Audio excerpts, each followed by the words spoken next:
be the noob as you now. Oh, he's back Honestly, home. And some edits after the ban.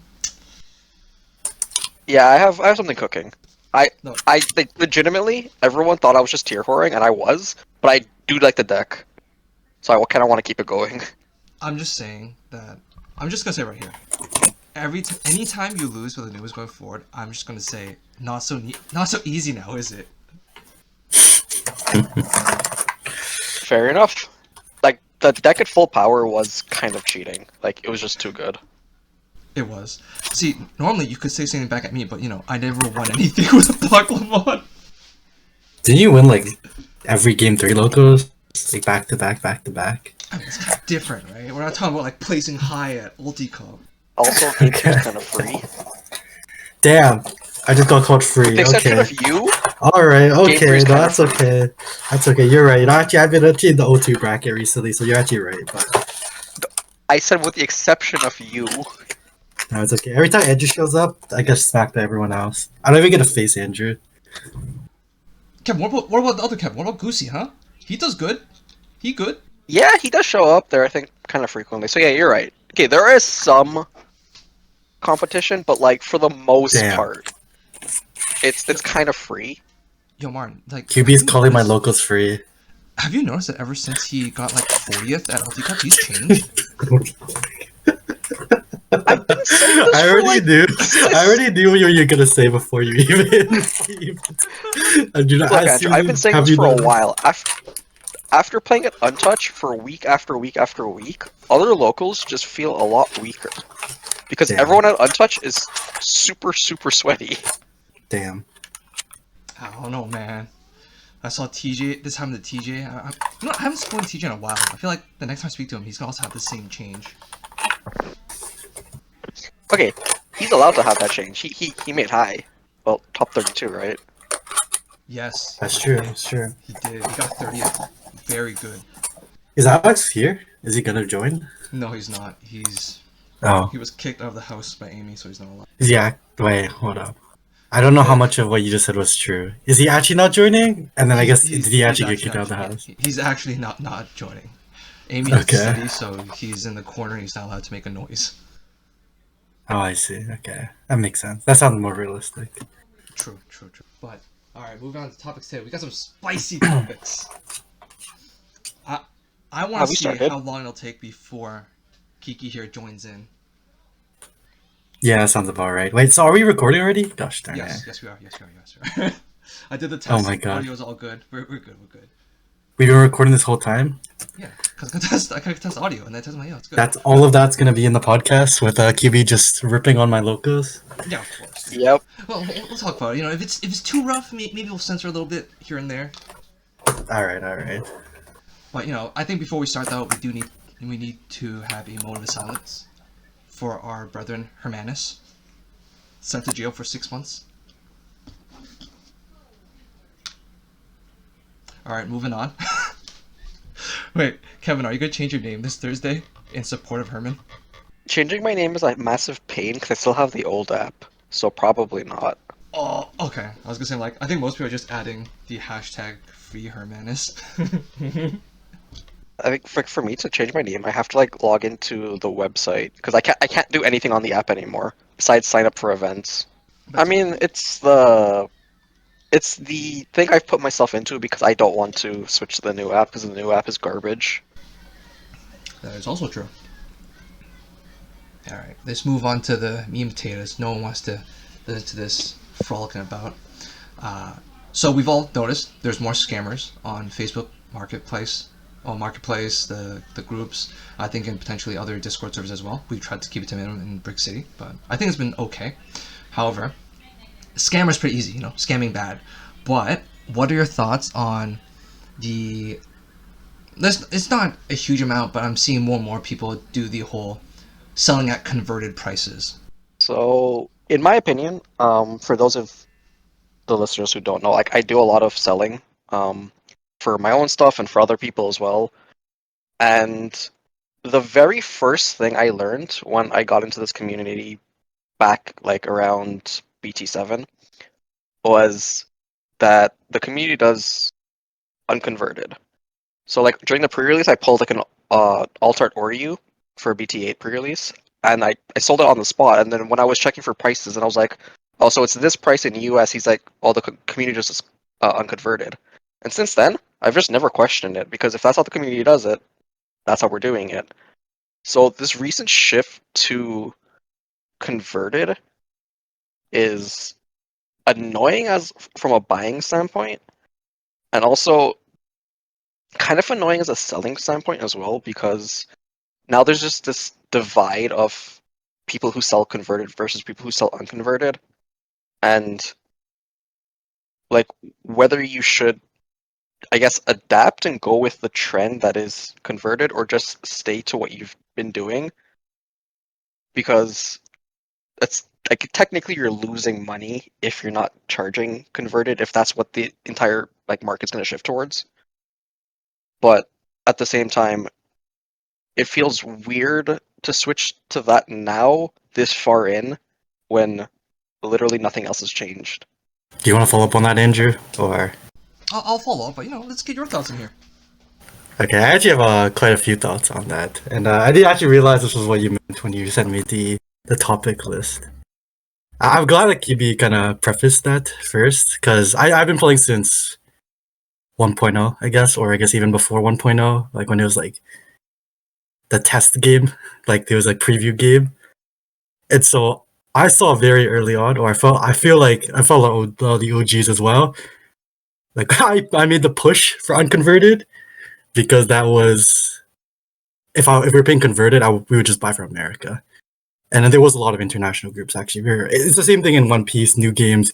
Most of the groups are global groups, and so because the global groups versus the Canadian group, why would we just not buy from the Canadian groups at kind of keep it within the country, makes it easier, faster, cheaper, and there's a lot of incentive to be kind of gathered from there as long as everyone kept it consistent. I think the shift to unconverted is pretty organic. And I do think it's sporadic as well, because I think it's just a supply and demand thing. Usually it's premium cards that are sold at unconverted, and it's just more people listing, in my opinion, that like they're listing it unconverted. But in the last like 2-3 years of me buying a lot of alts, people have always upcharged for certain alts that are in demand to the point where they're effectively converted. And I think that's fine. I think that is okay if the card is truly in demand. It might go up. I don't really mind. I think it just surfaced more and more as there are more alts and more desirables because the way Bandai shifted rarity. Now most of the rarity is in lower base rarity like SRs, and so there's more demand for that. And also I feel like people are opening less product, but that might be a separate thing. So I actually think like while I do think I see more visibility on converted, I bought a lot, even from the most recent set. I bought almost the entire set of alts for everything in the set unconverted from different people. And what's I think even more important for a lot of people to know is that sometimes you just gotta ask. People will list converted, and if you ask them and say, "I just bought it unconverted. Are you willing to match this?" or kind of meet in between, like 9 times out of 10, people are open to it. Right? They're human. They want to move the cards. They don't. If someone you've bought and sold from before as well, there's a relationship there. So I don't think people are quite as inflexible as it seems. So I think it's always just like a market gauge from my perspective, unconverted versus converted. But yeah, I honestly think the majority is still unconverted. Maybe there's a bias there, but I do understand there are more people listing at converted, especially newer players, right, who are coming from different games, especially those who come from One Piece where converted is the standard. I get that, so that's totally fine. Yeah, I agree with that. I agree with that as well. For me, the switch, even like you said, it's not everything, but even seeing some people primarily selling in converted, it doesn't really bother me so much because the way I've always seen it is TCG player is just a guideline. So let's use the training boost as an example. Red training is going for roughly $4 or $5. Technically speaking, if someone wants to sell right now, they could say unconverted if they wanted to. They could say $10 if they wanted to. They could say whatever they wanted to. But at the end of the day, the ability to buy is on the sellers. I feel sometimes buyers get confused. They confuse their anger with seeing someone selling for converted with the fact that they want to buy a card, but they don't want to pay that price. And they confuse themselves between being angry at a high price and being angry at someone selling at converted. Yeah, I can see that. Just one more comment out, QB, before you look like you're gonna say something. I was gonna say TCG as a guideline. I think that's very correct. I'm in the fortunate position where I can buy cards occasionally from TCG because I have family in the States, and it is I was saying it's very easy to manipulate TCG prices, which is why I wouldn't take it as like a golden source. For example, like 3 sets ago, I bought like Gabu Exalts, the blue one from TCG, and they were only like maybe a dozen in stock at like let's say $15, and I bought 4 of them. And after that, and after the week, because there's such a small supply, the only prices listed on TCG were like $30 or $40, even though there's only 1 or 2 sales. And so now I start seeing Canada Group people are selling for $30 or $40. So it could literally just be one person that changes the price on some things, and then you might have sushi. Then damn, people are selling Gabumon X at converted, $50. It's not. You're probably more angry that the price randomly increased rather than the converted kind of sentiment. What I was going to say regarding that, about TCG being a guideline, I think is not generally how I think a lot of the community sees it. I think a lot of the community sees TCG as the golden gospel, and whatever is on TCG is pretty much what they're willing to move it for, like plus and minus like a couple bucks here or there, or like if you're friends with someone, like you get the homie discount.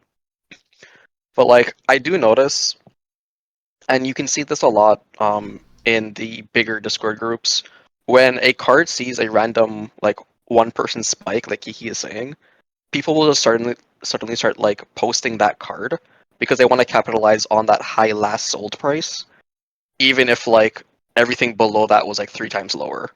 That's fair, and it just comes down to what Kiki said before, right? Which is people should, all right? It's a should, not they have to. They should communicate with the seller, saying that, hey, are you willing to do X instead of Y? So a good example is with BT15, I opened a alt Andromon, not the crest one, just the regular alt art. And what happened was, I think last sold was, I want to say it was like 58, but lowest price was, I want to say 63 or something like that. It was like 70. When I sold it was like, it wasn't to 70. Okay. It was somewhere. Sure. I remember I told the person, like, look, this is what we see, which is lowest price is this, last one is this. How about a middle ground? So I just took that thing, the middle price of $60. Are you good with that? And they said yes, right? It's just a little back and forth, a little conversation. But the problem comes down to, and if Alex was here, he would know exactly who this person I'm talking about is. One of the things he hates the most about the TCG community is that the stereotype of the type of people you see in there most of the time is very true. Just socially awkward, antisocial people that they want to say something because they don't like it, but they don't. And then once they go home, they just complain about it with their friends, like, I can't believe this happened. But then if you ask them, did you make your voice known that you were uncomfortable? They're like, well, no, but I feel like everyone around me should have known what I was feeling. It's like, that's not how it works.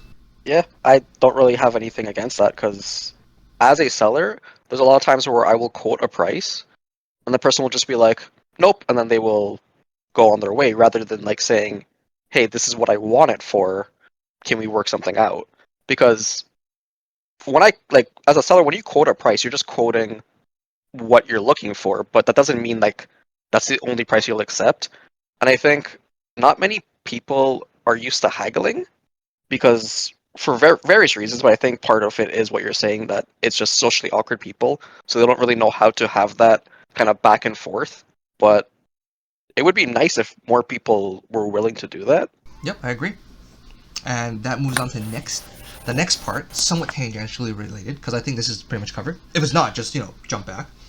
But what are your thoughts of I think it happened last week. We won't name names. We'll call this person Person A.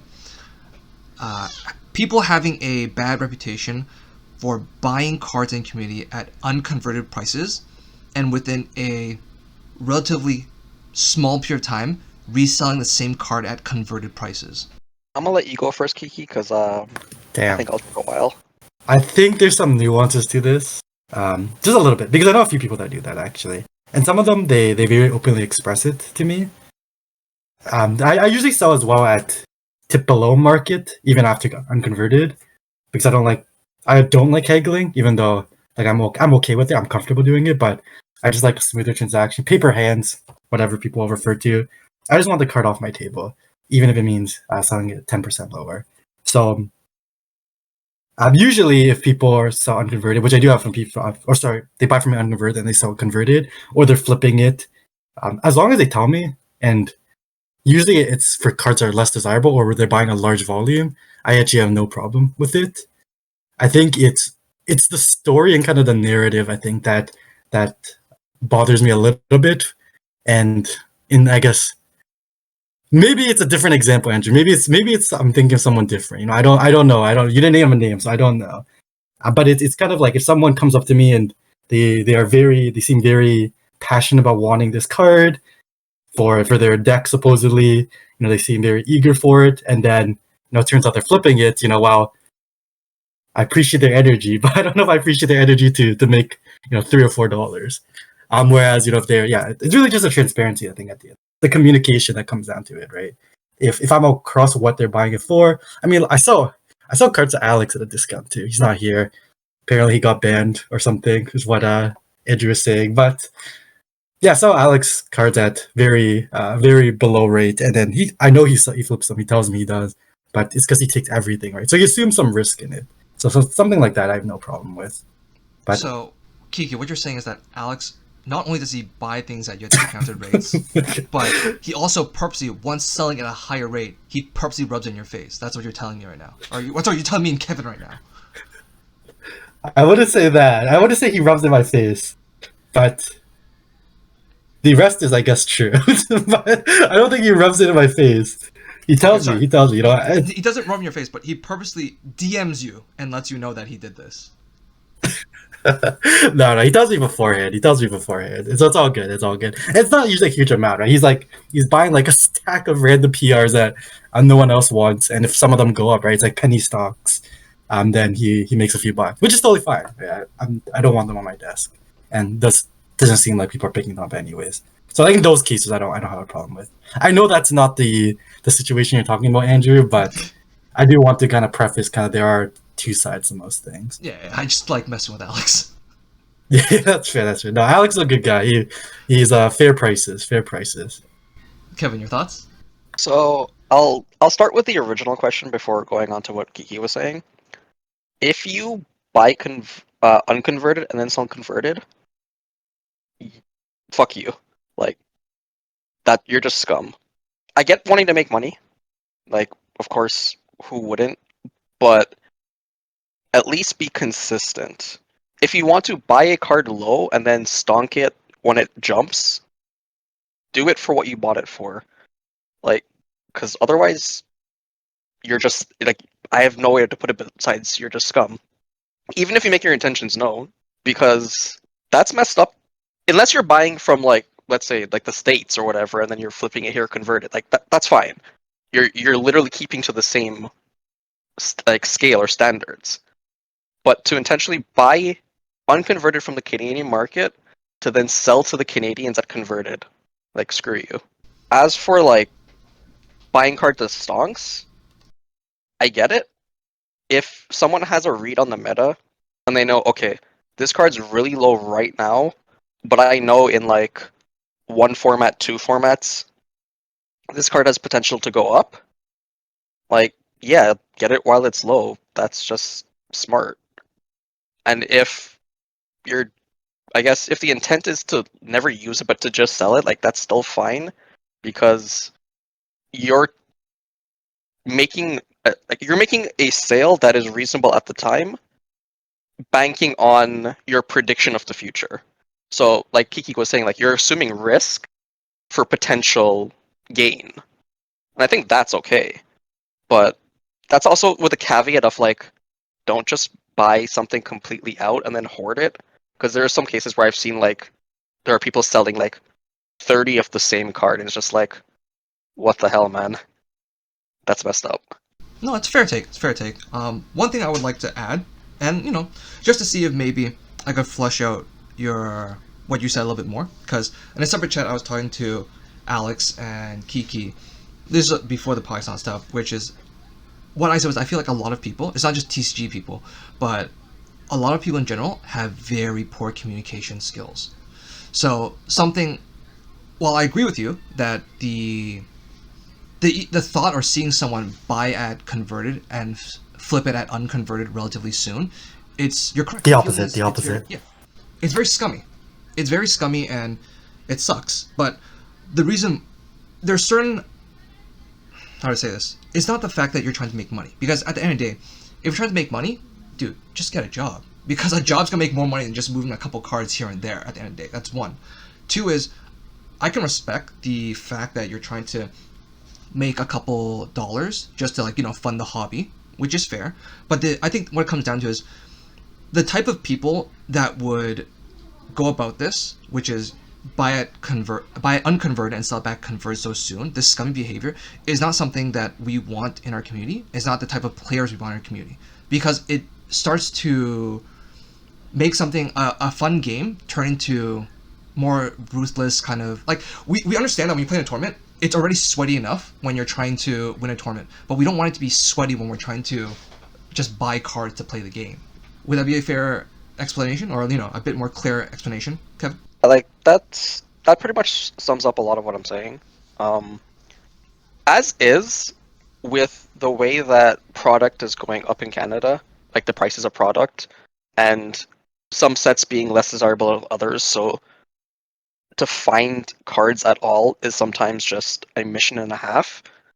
To have people then do that is just, I wouldn't say infuriating, because I personally, I'm not too, like, actively angry about it, but it is definitely, like, a pain, if you know what I mean. Yeah, 100%. It's like, life is already difficult, you know, not just card games, but life in general. Like, why are you adding more difficulties for no reason? Like, no good reason, effectively. I think we're all on board this, which is, it's bad behavior. Which, you know what, something I would like to ask is, when you see someone like this, which, we'll continue with person A, because, you know, at the end of the day, although Kiki might not know exactly which person A this is, do you feel like it's in anybody's, like, do you think it's anybody's responsibility in the community to try to explain to this person why such a bad behavior? Especially, let's say, for example, if this person is neurodivergent, right? They just don't understand social cues. Do you think it's anybody's responsibility to explain to them why, you know, they're getting flack or they're getting backlash for doing this? No, I don't think it's anyone's responsibility.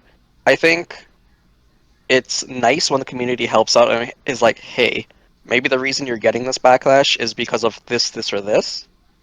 But no one is responsible to tell you, because, like, buying and selling is essentially just capitalism. Like, the market will speak. If no one's buying from you, there's a reason for that. It's kind of on you to figure out why that's the case.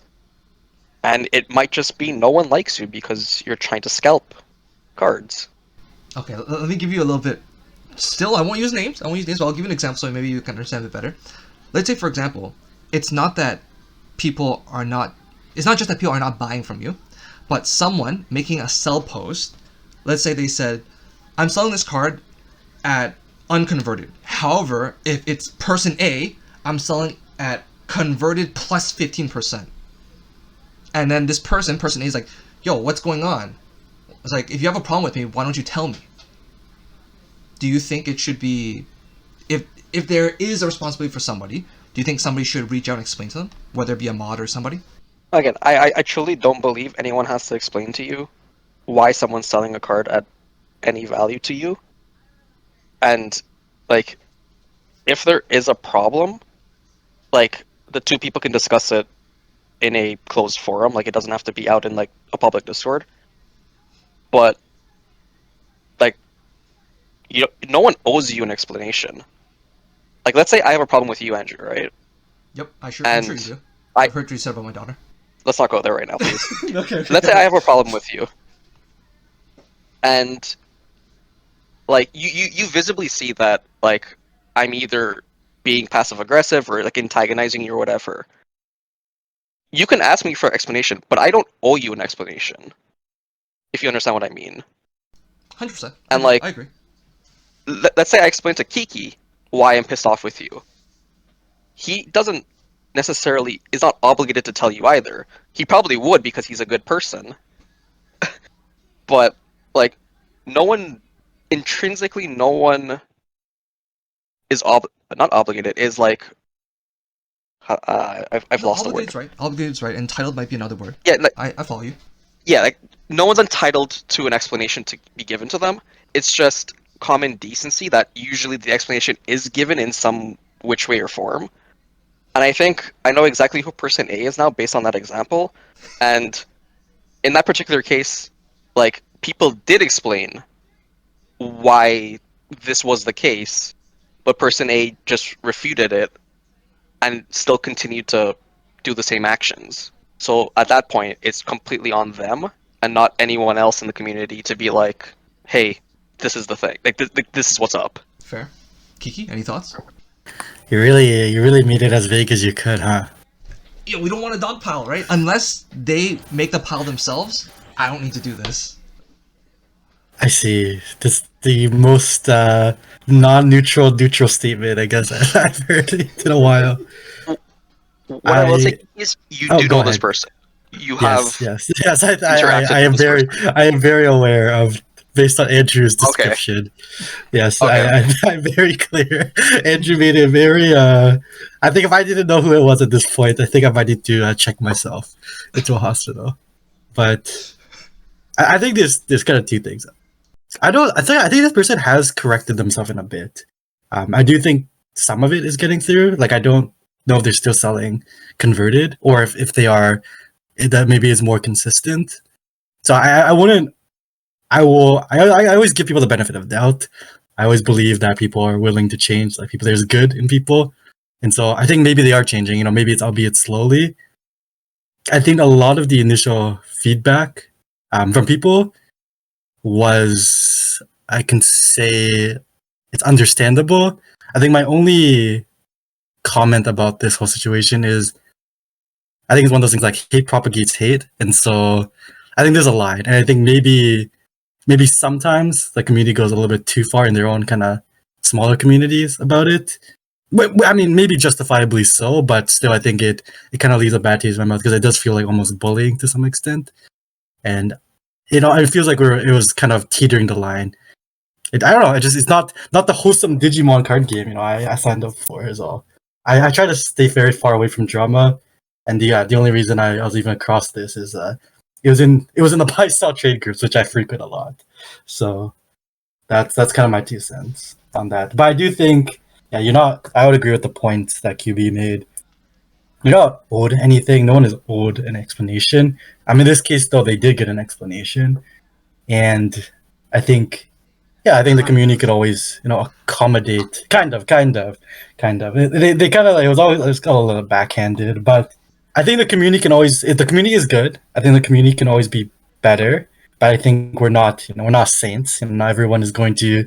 This is not an element. A preschool. We're all buddy. So we're all adults. So it's a little bit different, the dynamic here, and people can have problems with other people. So I get that. But yeah, I think overall, probably situation probably could be handled better by both the individual and the community, so that we could have them be part of the community. But I do understand where everyone's attitude comes from regarding the situation. That's kind of my very neutral statement toward it. I actually agree. I agree with both of your statements, and I stand on the same time, which is like, it's not our responsibility to do so. The reason why I brought this specific topic up is because of another individual that was previously in our Brickcity server. And I'm going to use the name now just because, like, I feel like anybody who's listening to this podcast is in the server and they are aware of this person. And if it's deemed not good, then I'll just censor it. So I'm not sure if Kiki remembers, but I know Kevin remembers. We had a member, Miles, that was in the group, and there was multiple issues with him. And unfortunately, the issues, it's hard to really differentiate how much was just him and how much was it just that he had a learning disability that caused the issues that caused all of this. But the end result is just that a lot of people in the community just stopped playing casual games over Discord because they just didn't feel comfortable. For example, one of the issues was that he would be looking for games, and then once someone says, yeah, sure, I'll play with you, they sit down and like 10 cards in or like 5 turns in, the opponent realizes, oh, you're playing 2 sets ahead. You didn't tell me this. Like, how is this fun for me? The power creep's so immense that I don't even get to play. And we've talked to this person before, which is that if you want to play 2 sets ahead, no problem, but make sure when you ask, when you say you're looking for games, tell people so they know. And he did do that, but the thing is, no one wants to play future sets. The majority of people want to practice the current set that's live. And then because of that, he went back to his old ways, which is he doesn't tell people, and then halfway in, he's already there, and he just, I guess, hopes that because you're already halfway into the game, well, might as well just finish the game, kind of issue.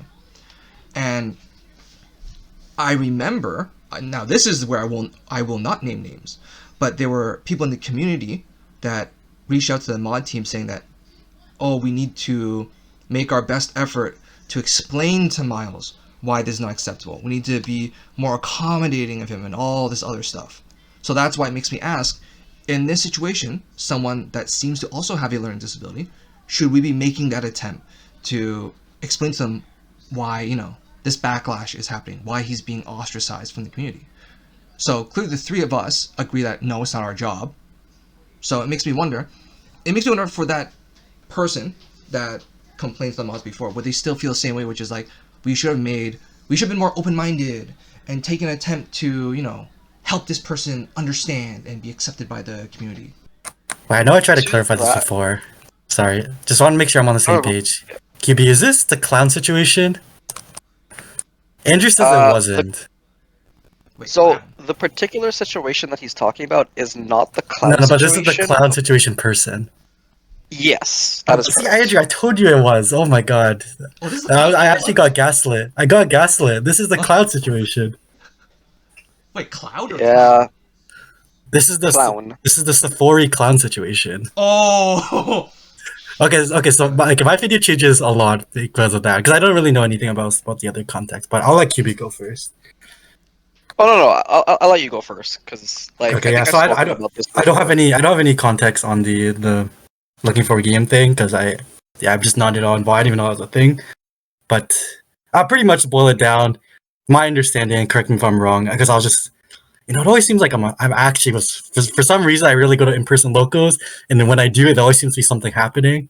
But this time it was pretty much this individual was discrediting a judge who was a local member of the community as well on their call. Albeit it was a tough call because it was not favorable for them, but it was a call, and I think the call was correct. But there was pretty much they were slandering their name in the Discords, calling them a clown. That's where the whole clown thing comes up, and I think that is unacceptable. I think judges in any game are volunteers, in my opinion. They are people who put in work for the community so that they can maintain game states for monkeys like me who don't know how to play the game, and they're really there just because they like the game. Most 99 times out of 100, they're there to help the community, keep the game alive, because otherwise who are you going to ask when you don't know how a card works? So I think that I don't have strong opinions toward a lot of things, but in Digimon, but judges I think should always be treated with respect. I think that one did bother me. I know QB's a judge, so thank you for your work as well. It's all good. The only reason I became a judge, legitimately, is just I like how things work and I like card interactions. So that's why I did it. It was more for me than for anyone else. It just kind of happens that I'm now able to help people at locals for just like the simplest questions or just sometimes the most esoteric like situations that come up. But what I was gonna say in regards to what you brought up, Andrew, is when there is someone who notably has a disability, I think giving just a heads up is like, I guess again, they're not entitled to the heads up, but I think just like socially, most people are willing to just give a heads up, like, hey, so and so, and I think that's what we did with the situation at hand. I think further than that, though, I start to get a little bit less empathetic as the situation goes on. And I wasn't the one who had to deal with it personally. I think that was more like you, TJ, and some others. But as you give these kind of like heads ups or warnings or just like explaining the situation, there does come a point where it's clearly not clicking, and I don't think there's any way to, at that point, kind of fix that situation or kind of smoothen over whatever is like the bad kind of like blood that's happened. And then when that person then goes on to tirade about a member of the community who didn't, in my opinion, do anything wrong, that's kind of just the breaking point where it's unacceptable. I partially agree. I still don't think, even in that situation, even if they have a clear disability, I still don't think it's my job. Like, as a community member, just assume I wasn't a mod for Brickcity, right? Let's say I go to a locals and there is someone there with a learning disability and he wants to play a casual game. Let's say, for example, the week prior, I played a casual game with him, but the casual game took 2 hours to finish. A best of 3 took 2 hours. I could choose to explain to him, hey man, you're playing really slow and you're going to have to pick it up because it's kind of not acceptable. No one's going to want to play with you. I could do that. But then also a more reasonable take would be that I've got enough things going on in my life that I don't have time to be teaching another person like the issues that they're going to face if they don't fix certain things. And I feel like that second opinion is what the majority of players are going to have. Yeah, I totally agree. And that's naturally just going to lead to these people being ostracized. Because, like, I thought about this, like, this is slightly tangent. I've talked to, this was like, I think maybe 5 years ago. I was in the car with my mom, and she just randomly asked me, hey Andrew, what would you do if in the future you have a child and they told you that they were either gay or lesbian? And I said, nothing different. I think the only thing that's different is that I need to make sure that they are prepared for the adversities that they might face if once they enter the world outside of the safety of their house. And that's it, right? I'd have to say, there's some things that because you're different in this way, you will have different adversities that some people might not have to face. And that's pretty much it.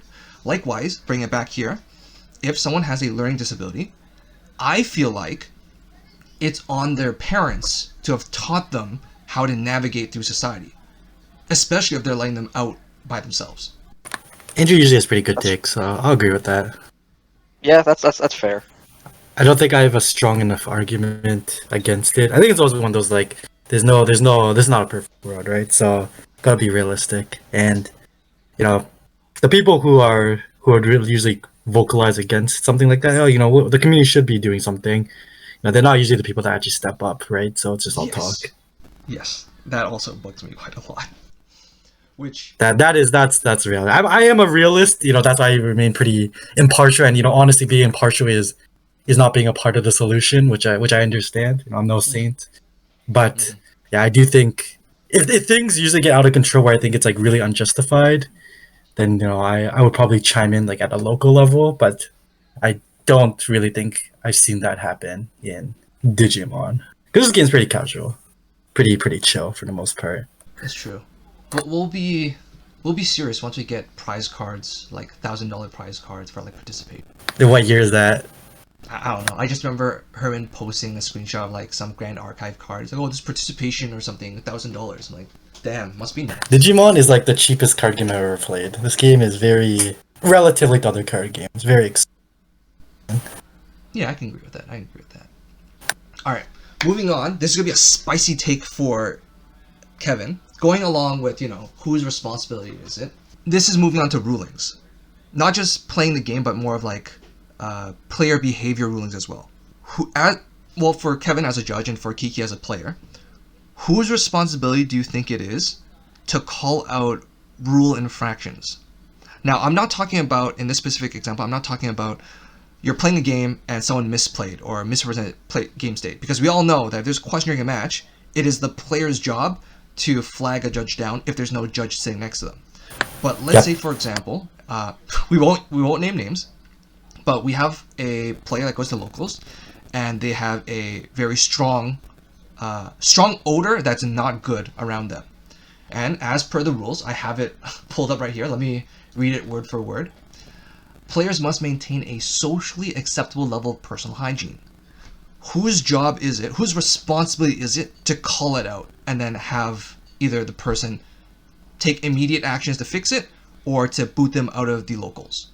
So I will give my answer as a judge, and that is, if you are in a capacity acting as a judge for a locals, and by capacity I mean like in official capacity, then you are within your power to address it.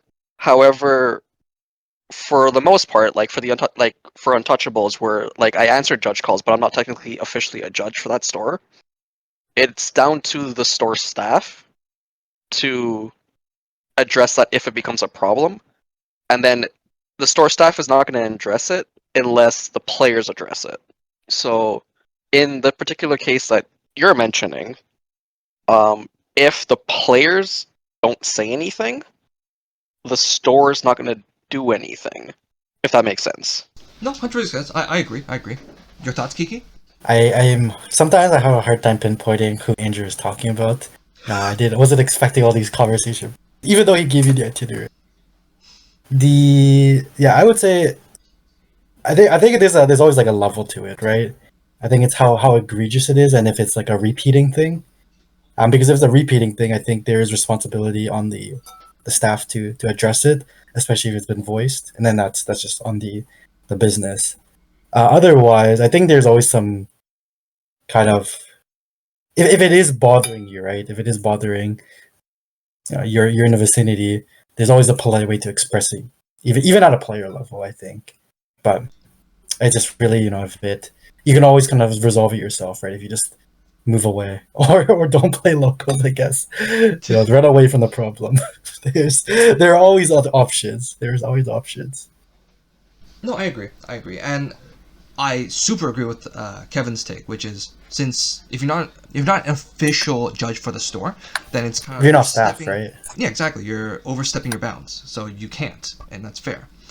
And even likewise, I can see situations where if a player brings up the odor issue to store staff, the store staff, depending on who it is, I'm not calling them, I'm just saying in general store staff, they may or may not want to do anything, because based off how much they're being paid an hour, it might not be worth it to just deal with all the drama that comes afterwards. But then it also sucks for the players as well. Yes, I can understand that, which I think, again, this is always I think a lot of today's topics just boil down to communication. And so I think, from my perspective, like you brought it up to a staff member, I get it. Staff member, they got a billion things to do in their retail world. They're not paid enough, and they don't want to deal with it. I think some people may just take that as the end of the line, but I don't think that is true. I don't think, it's so black and white, because I think as a player, as a customer, you can escalate it yourself. You can say, oh, that's fine. Okay, I get it. It's a one-off event. I'm just going to raise this with the owner as well, just so they can be aware of this, so that if it comes again, so that maybe the business can take action as a whole, rather than just the individual staff member. Because I think it is tough, right? It's tough to just push all the responsibility to one staff member who might not have the capacity to do it. So you can kind of spread the load to who will need to address it at the end of the day. Like I've said before, the main issue comes down to, I believe, the majority of TCG members, fair, they don't like conflict. So they would really appreciate it if other people could read their minds and then make accommodations for them. That's what I believe. For me, I'm a bit of an asshole, so I will say it. But depending on who it is, I'll be more polite. So a very good example is, no hate, but just give an example. Hey, Pasca.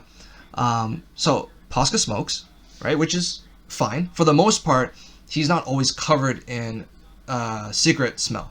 But there are, times, right, where like he just finished smoking, comes back in, and it smells.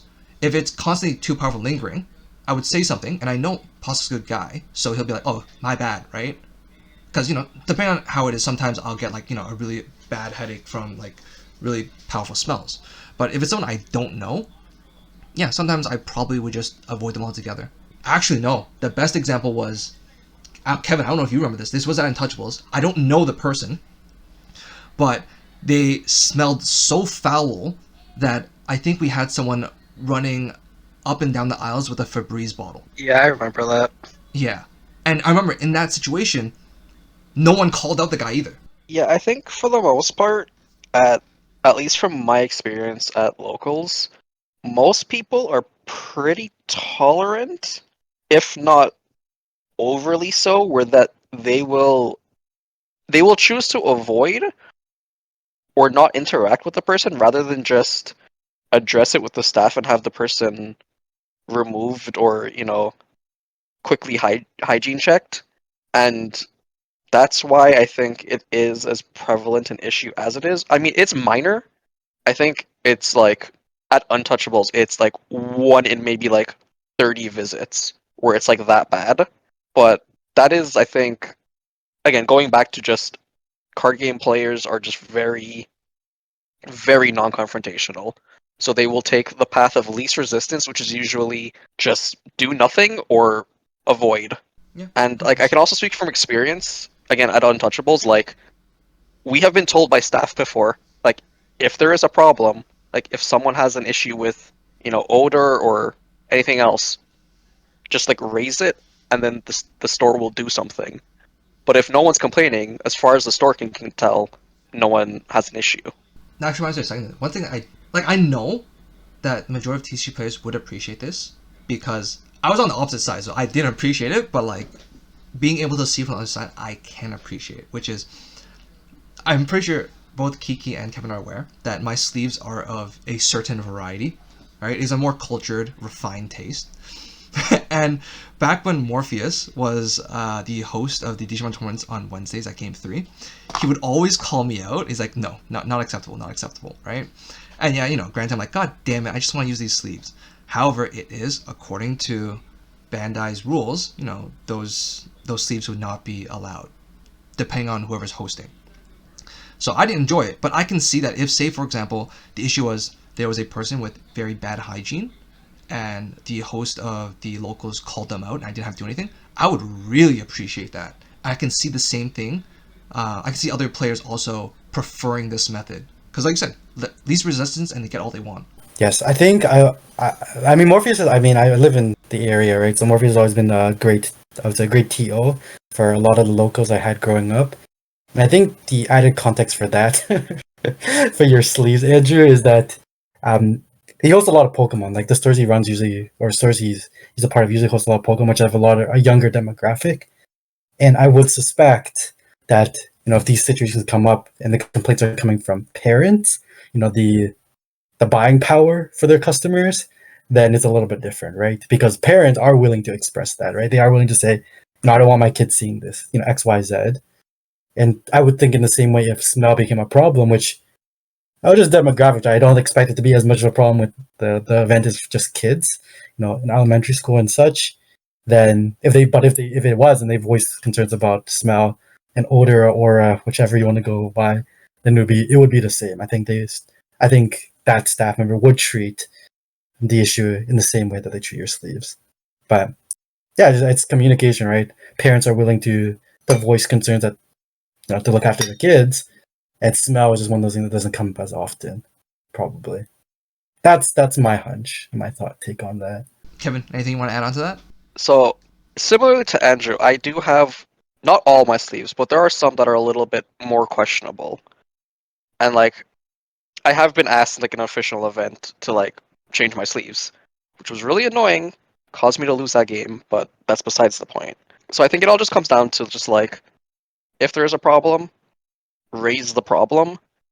If you don't have a problem, like, then whatever. But also, I do agree with what Kiki is saying, like in regards to when it comes to parents, because a lot of like TCG stores they might have like a high propensity of like adults when it comes to like Digimon, but for any store that carries to Pokemon, that's like a really high like children demographic. So if parents are having an issue with Pokemon, which was most likely one of the biggest sellers at most stores, then like stores will take it a lot more serious. And also, I think just in general, when it comes to kids, I think stores and also just most people are just a little bit more respectful, and they try to not be how they would normally be around like other adults. 100%. No, I agree. It's fair. Now, coming full circle, back to Digimon and the Nationals that just finished. So, I'm sure you both have heard a lot of complaints, discords, comments about players stalling at Nationals.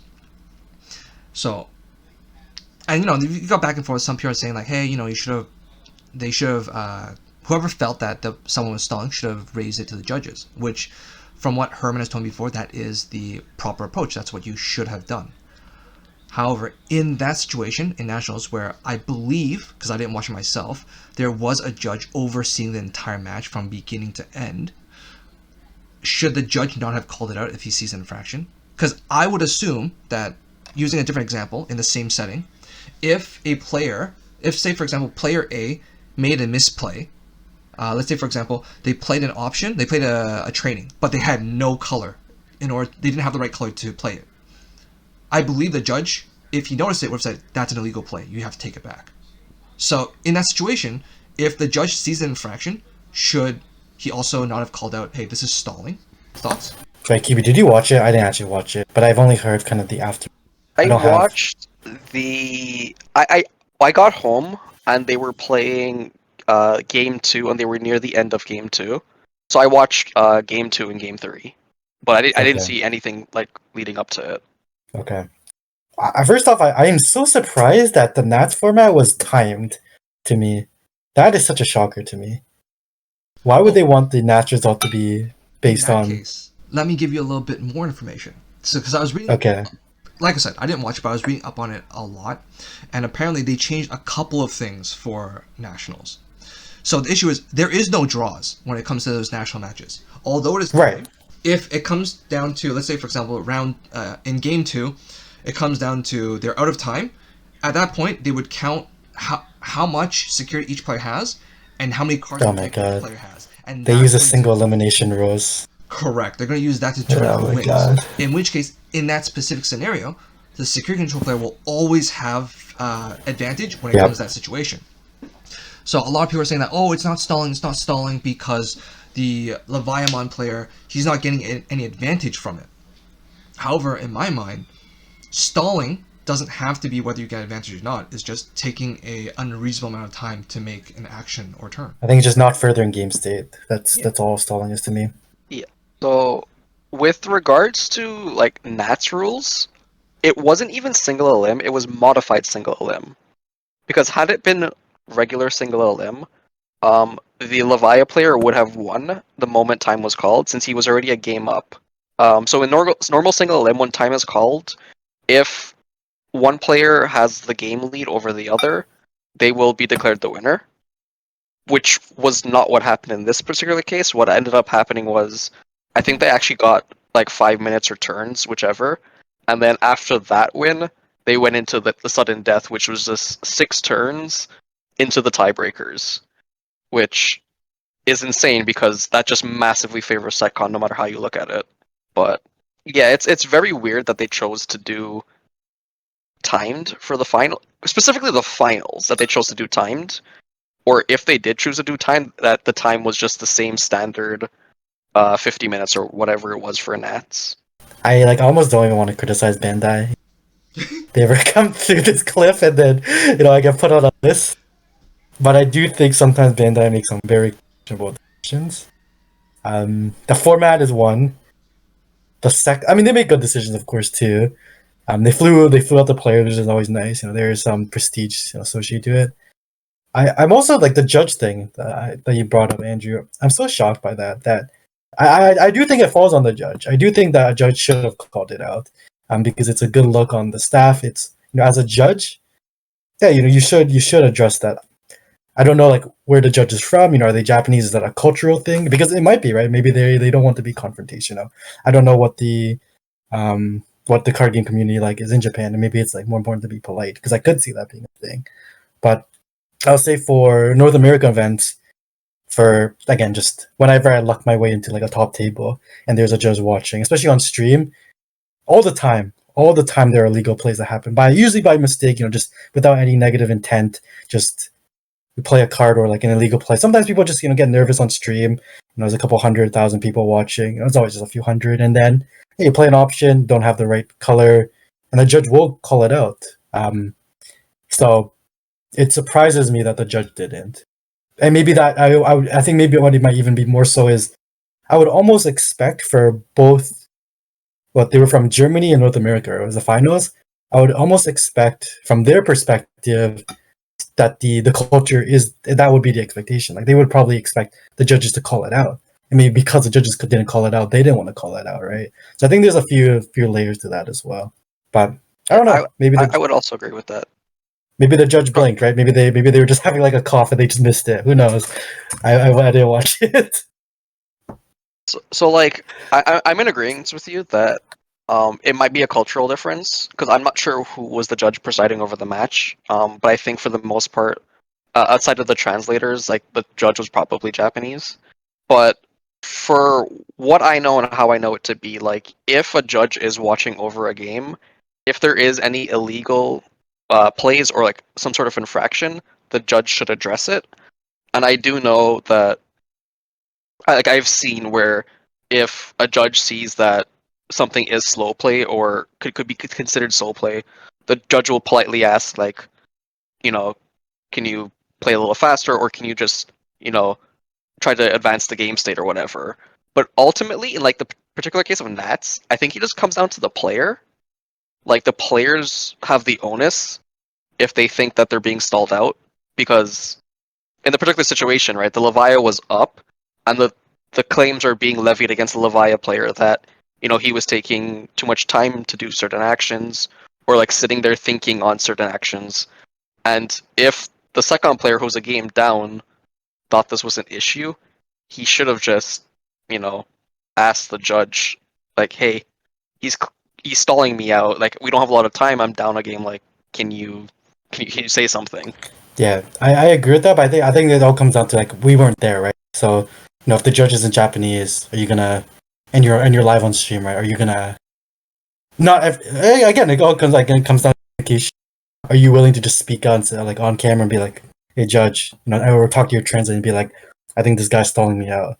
Right? I think the situation's a lot different. I think than most people when they're in their position. It wouldn't be such an easy decision to make. I think it also comes down to like the where they were at. Like it's not like an online locals or whatever, or sorry, a locals or like an online event. It was like the finals of Nats, so they might have just been so focused they didn't even notice like the time passing. Yeah, absolutely. Fast as it was, right? It's easy as spectators to commentate. I will say though, I still think. Oh god, I don't know where this on Bandai. If this clip ever shows up on Bandai's desk, I don't get a negative mark. But I do think there could be things better done in preparation for the supporting staff. Like maybe if it was just even rather than translator, they had like a local judge for each region and the Japanese judge there, right? Of course, logistically, or they fly out more people, it doesn't make any sense. But I mean, I feel like in other big games that it is very common to have multiple judges spectate a game, so there's less of a bias, or it's not, the sole decision not on one person. There can be a consultative approach to it. You're right, but Bandai's a small indie company. You can't expect them to have multiple. Yes, you're right. That's what it is. It's just, well, honestly, Digimon is still considered in its infancy.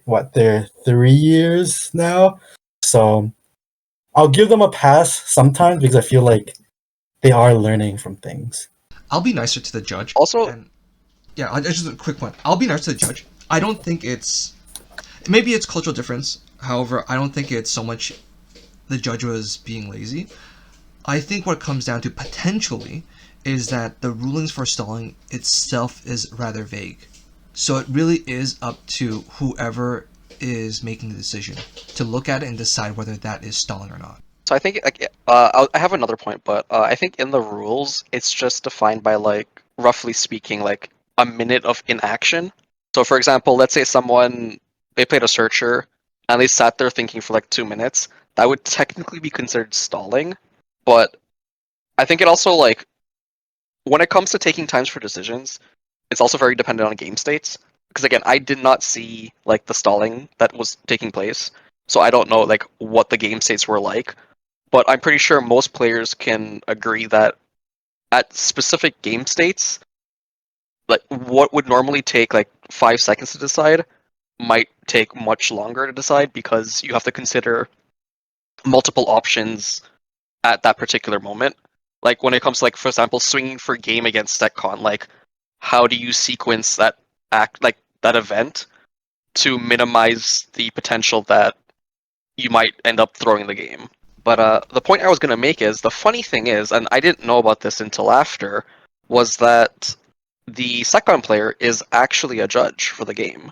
That's crazy, and he didn't call it out. So again, I don't know if they were just so focused that the passing of time felt different and they didn't actually know like they were running out of time, or if he was just, being reasonable, like saying like, hey, my opponent's thinking because, I'm playing SecCon, he has to consider things. Like, again, I can't speak for the players or for the judging staff that was there. I just thought that that was an interesting case that when I saw that he was one, given that everyone is making a big like stink over the situation. No, that's fair. I guess one closing point, I guess question I can ask you guys is, if you could, let's say, influence the changing community, would you want the community to be better at communicating? I don't think anyone would disagree with that. I think, like, as if you're playing a card game, you have to communicate with your opponent. Like, even if it's as simple as, what do my cards do? And I know a bunch of people have played opponents who will just play their cards, do their actions, and just assume you know what's going on. So I think there would be no one that would disagree that increased communication would be bad. But the problem is that the communication when you play a game is quite different from communication where you need to voice agreements you might have with another player. Either it be you think they're stalling for time, either they have a bad body odor, or they're doing scummy behavior that you don't like. Like, I'm talking that type of communication. Honestly, I think it goes hand in hand. If you're the kind of player who will sit there and play and not explain anything, you're also probably the type of player that won't raise these kind of issues. Thoughts, Kiki? I feel like it's not a great answer, but I feel like I don't have strong opinions to this because I don't play that many. I think this is the most I play 3 years, and it's like twice or 3 times a month at most. I usually just play online events, and I think, I know a lot of people dislike online events. Some people like it. I personally like it. And I find in the online events, people communicate very well outside the game. Like, I feel like people are much more open. Of course, there's like less, and for those who may not be so, who might not communicate, or who might not be, I guess, in the vicinity of others as often. There's no face to face, right? You're just a voice, your hands and your cards on the camera, and so I feel like it's a lot easier to banter sometimes with people I don't know online, or like they are more proactive in bantering rather than, I've definitely played in person a few times, and it just feels like I don't even know if I should ask how the weather is. It's I feel like there's a different social, I guess it's just a different expectation of social settings. I feel like sometimes in person that where people like ask for. Yeah, my takeaway from what you said is that even though you don't play a lot of Digimon, you still top tournaments pretty easily. No. I said I did. That's not what I said. I said in person Digimon. I literally thought the exact same thing as you, Andrew. I'm like, this man's bragging like he doesn't go out to tournaments, but then he doesn't go to locals, but then he tops tournaments. Like, no, I put in the hours. I put in the hours. Put in the hours online. I will also say it's kind of the same thing too. I think in a local setting too, I feel like there's always a lot of external things present. Sorry, I'm diverging from your question, Andrew. So, but kind of to the point, there's a lot of external things like, there's people eating food. There's people doing trades. Some people are coming into store to buy stuff, right? But when people play online, they're just there to play online, And so I find it very easy sometimes to truly play test, right? And play test with not just locals, which, they're great people, some great players. Although QB was shitting on my locals, but that's okay. But like, I think you have the opportunity now to play with like people who are, global, right? You can play with people who have won other regionals or who have won, have topped Nats, right? It's that there's. So I wouldn't say I don't not play the game. I think it's interesting because you get a more diverse range of opinions. Where if you just play locally, it's easy to fall into kind of your local meta, right? If everyone in your local plays one deck, then you know how you win is by beating that one deck. Hey Kevin, so I play games online every now and then casually, and I know you do as well. Do you play with a lot of regional and Ulti Cup champions? Because I know I have. Damn. I definitely don't. Damn. That's I don't know. That's not I don't know if that's a me thing. I feel like didn't Brickcity have literally not including this year, but of 2023 they had the last 3 Ulti Cup winners in the server. That's true. Back to back to back. I mean they're here. There's looking for game channel in the Brickcity. True, but I've never been able to get a game with them. Is this just like Gen Con where you guys have your own special room together? No. That's Alex has already explained that. That's a coincidence. It's a coincidence. Kiki, I think the difference is you have a direct line to these top level players, and me and Andrew have to go through a public forum to get to them. No, I mean I can't speak to each person. I will say again. So, I mean, it feels like the common theme is communication, which is such an interesting thing for a Digimon podcast. But what a great way to bring it back. Oh my God. I know. Don't worry, Andrew. I got the script ready. But honestly, I think it's just a matter of asking, right? I think a lot of people would be down if you just ask them. They're human, right? Sometimes people ask me, and they'll ask me about occasionally, usually after I do okay at an event, people ask me why did you do this, why did you do that, and I'll give them a paragraph about why I do it, and they're surprised that I would respond back, because I'm just some random guy on the internet. And same way, sometimes I'm usually busy, but sometimes people ask for pickup games, and sometimes I can make it. If I can make it, I'll make time for it. And I think it's a lot for a lot of people that do well in tournaments, but sometimes people kind of psych themselves out to ask. Now, see, you're saying this, but I've asked Alex, a well, top player, not every regional so many champ, I guess. And this regional champ will always be like, "No, I don't want to play you." So it's hard. Yeah. I'm telling you, it's you're special. Because I get what you mean. Because I asked the same thing, and what he said to me was, "Andrew, does Kobe Bryant play pickup games?" I'm like, "Fuck, I guess that's fair. That's fair." Oh my God. Okay, joking aside, if you ask Alex to play at locals outside of tournament, he will often say no because he doesn't like playing outside of the tournament because he gets tired. So it actually is really hard to play with him sometimes. So you're just special, Kiki, because if you ask Alex, he'll always just say yeah. I know. That's a top player privilege. I don't know. I think Alex many regional champs out there. Alex is a great player, but he's not the only regional champ. I'm pretty sure a lot of the guys in Brickcity are really chill, and even other servers too. I think what's another example I think of top of my V Passion. He's a really chill guy. He plays in some of the other Canadian servers, and he's really good. Really good at the game. I think he's probably I would associate he is the Hunters player for North America, and he plays a lot of fast aggressive decks, and pretty sure from mutuals that know him, his locals is very casual from his perspective, so he actively looks for games online for just other people, so sometimes you just gotta look for it, I think. And don't ask Alex, I guess, is what the bias is coming from. Damn, I wish Alex was on this call. He could get his thoughts on that. Oh, he should have been here. No, it's better he's not, so he can't defend himself, so we can say everything we want. No, Alex is a good guy, Alex. But I'm pretty sure even Gene, I know Gene plays a lot of different card games, but he's a regional champ, and he's usually down to pick up games, so. Hey, QB, have you played practice game with Gene? Because I know I haven't.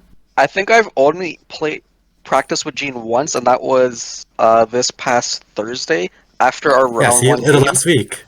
Boom. No, see? But here's the thing. Normally, when I play Gene, after our game, he'll pack up and, go off to work or do whatever. This was the only time he actually played a game with me. I mean, I think it's the only time I've actually asked, so that's probably why. But it's There you go. rare. I don't usually get to play a top. Bring it back. top Bring it back one players. more time. It's all about the communication. It's true. All right, we had some good talks, so we'll wrap it up. But I'm gonna wrap it up with a mind-blowing thought that I had today on my drive back from work. And so first, I need to know: have either of you taken calculus in high school? Yes. Okay. Are you familiar with proof questions? Yes. Okay. So for viewers that are unfamiliar, proof questions, I'll post it up during when I edit the podcast, but where you have a left side equation and a right side equation. And the whole point is you need to transform either one of the sides so that both sides equal the same thing. And the thought that I had was that the ability to look at your hand in Digimon and see all the different routes and all the different plays you can make is similar to proofs in math. That can't be true, Andrew. I am so bad at math. I did study, I guess, ECE, which was heavily calculus and proofs, and I'm really bad at it. So I guess I'm really bad at Digimon. by product of this thought. Kevin, your thoughts? I think you're lying to us, Kiki. Because you say you're bad at it, but you're a top level Digimon player, so I think you're lying to us. Calculus is probably my worst subject I have ever done in any year of my life in academic. Okay, So- Okay, go. Hear me out. Maybe you think you're bad at it, and maybe you didn't succeed at it, but the fact that you did it has helped you succeed at Digimon. Have you ever thought about that? So you're telling me that if we did a poll for everyone who's won a Digimon event, how many of them are good at proofs? No, I That's don't think the next. I think the issue is you didn't do good in proofs in high school because you weren't being paid for it. Now that you can get money prizing, you're like, of course, your innate talent is back in. It's just like Goodwill Hunting, right? You've got it in there. That is interesting take. I will sit on that one. I'll run that by run that by by the next time if I ever do one an event, I'm gonna get proofs before the game starts. Let me give you a question. Can you answer this? And then that'll give me a sense of how tough the match is gonna be. Yeah, that's a good point. It's a good point. But yeah, thanks you guys for showing up. Andrew, it's time to play airplane. Oh no. It's about time you take off. Okay. Since Amanda brought it up, so I recently found on YouTube a joke that can really test whether or not your significant other loves you. And so the way you test is this. After you do, and viewers at home, if you want to test this, you can go right ahead. I take no responsibility for the outcome, all right? It's not my fault. You do this at your own risk. So after you do the McNasty with your significant other, you ask them, would you like to play the airplane game? Which chances are they're going to ask you, what's the airplane game? And you tell them, it's where you take off. We're playing the airplane game. It's time you take off. Yeah, I must take off now. Your daughter has puked on the floor. All right, later, guys. Bye, Andrew. See you, Andrew.